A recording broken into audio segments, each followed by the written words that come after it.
جی السلام علیکم. ہم لوگوں نے پچھلے ہفتے اس میں علم کی اقسام پڑھی تھی، جس میں خطاب، لقب، کنیت، تخلص اور عرف تھا، اور ہم نے اس میں علم کی اقسام پڑھی تھی، جبکہ ہمارے پاس 3 اقسام اس میں معرفہ کی رہ گئی تھی، اس میں ضمیر، اس میں اشارہ، اس میں موصول.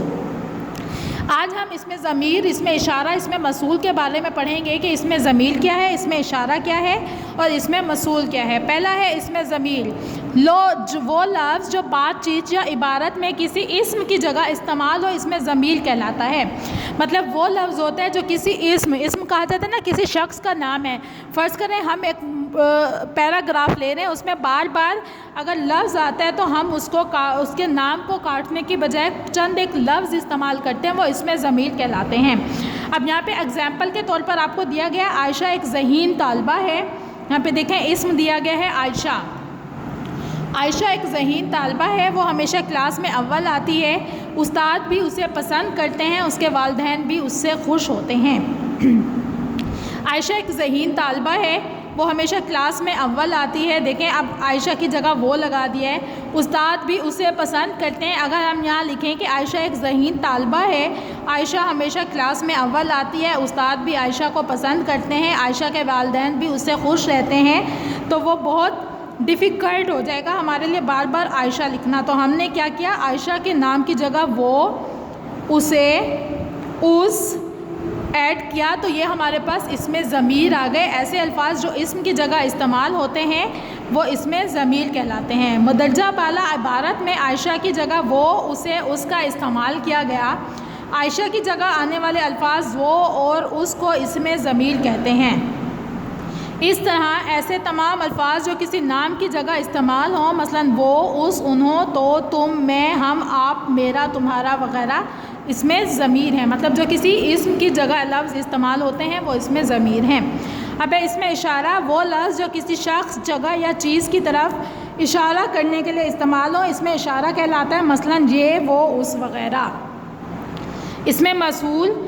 یہ اسم اکیلے کوئی معنی نہیں دیتا، مطلب یہ اکیلا اس کی کوئی ویلیو نہیں ہوتی جب تک اس کے ساتھ کوئی جملہ نہ لگایا جائے. مثلا جو، اس میں موصول کے الفاظ کون سے ہیں، جو، جیسا، جو ہی وغیرہ. اس میں موصول کے بعد جو جملہ آتا ہے اسے صلہ کہتے ہیں، اور صلہ کے بعد جو بات مکمل کرنے کے لیے لگایا جاتا ہے وہ جواب صلہ کہلاتا ہے. مطلب یہ اکیلا نہیں ہوتا ہے، اس کو مکمل کرنے کے لیے یہ اکیلا کوئی معنی نہیں دیتا، یہ دوسرے لفظوں کے ساتھ جملے کو مکمل کرنے کے لیے لگایا جاتا ہے. مثلا جو، جیسا، جو ہی وغیرہ. اور اس کا جو پہلا جملہ ہوتا ہے وہ صلہ کہلاتا ہے، اور صلہ کے بعد جو جملہ، مطلب صلہ کے بعد اب دیکھیں یہاں صلہ، یہاں پہ لفظ آ گیا، اس میں موصول جو. صلہ کے بعد جو بات مکمل کرنے کے لیے جملہ لگایا جاتا ہے وہ جواب صلہ کہلا جاتا ہے. تو پہلا یہ والی لائن صلہ ہو گئی، جو کے بعد جو جملہ آئے گا وہ جواب صلہ کہلاتا ہے. اس کے بعد دیکھیں ہمارے پاس آپ کے قواعد انشاء کے صفحہ نمبر 20 پر سرگرمی نمبر 1 ہے کہ درج ذیل عبارت سے اس میں ضمیر خط کشید کیجیے. کامران ایک اچھا بچہ ہے، ٹھیک ہے. یہاں پہ اب کامران اسم ہے. وہ 5ویں جماعت میں پڑھتا ہے. اللہ تعالیٰ نے اسے اچھا ذہن عطا کیا. وہ بہت سمجھداری سے باتیں کرتا ہے. وہ ایک چھوٹے قصبے میں رہتا ہے لیکن اس کے ارادے بہت بلند ہیں. وہ کہتا ہے کہ میں پڑھ لکھ کر بڑا آدمی بنوں گا اور زندگی میں اچھے اچھے کام کروں گا. اسے پڑھائی کے ساتھ کھیل کود کا بھی شوق ہے. اس کی ماں نے اسے نصیحت کی کہ ہر حال میں اللہ کا شکر ادا کرنا چاہیے. اب دیکھیں یہاں پہ کامران کی جگہ کیا کیا لفظ استعمال ہوئے ہیں، وہ، اسے، وہ، اس کے، وہ، میں، اسے، اس کی. یہ سارے الفاظ جو کامران کے نام کی جگہ استعمال ہوئے ہیں اس میں ضمیر ہیں. جی اب آپ کے قواعد انشاء کے صفحہ نمبر 21 پر اس میں ضمیر، اس میں موصول اور اس میں اشارہ سے ریلیٹڈ کچھ ایکٹیویٹیز ہیں. اب یہاں پہ سرگرمی نمبر 2 دی گئی ہے کہ مندرجہ ذیل جملوں کو اس میں ضمیر لگا کر مکمل کیجیے. جماعت میں جن بچوں نے شرارت کی تھی ان کو سزا ملی. حامد اور رضا نے پروگرام بنایا کہ وہ چڑیا گھر دیکھنے جائیں گے. قلم کا دعویٰ ہے کہ میں کائنات کی سب سے پہلی مخلوق ہوں. اب یہ اس میں ضمیر ہیں. حضرت عثمان رضی اللہ عنہ نے لوگوں کے مشورے سے مسجد کی توسیع فرمائی اور سارا خرچ اپنی جیب سے کیا۔ نور الدین زنگی نہایت راست گو عبادت گزار مسلمان تھا۔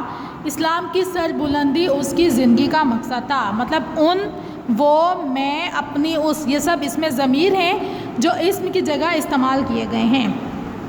درج ذیل میں سے اس میں اشارہ خط کشید کیجیے۔ خط کشید کا مطلب ہوتا ہے انڈر لائن کرنا۔ یہ کشادہ صحن ہے، یہ اس میں اشارہ ہے۔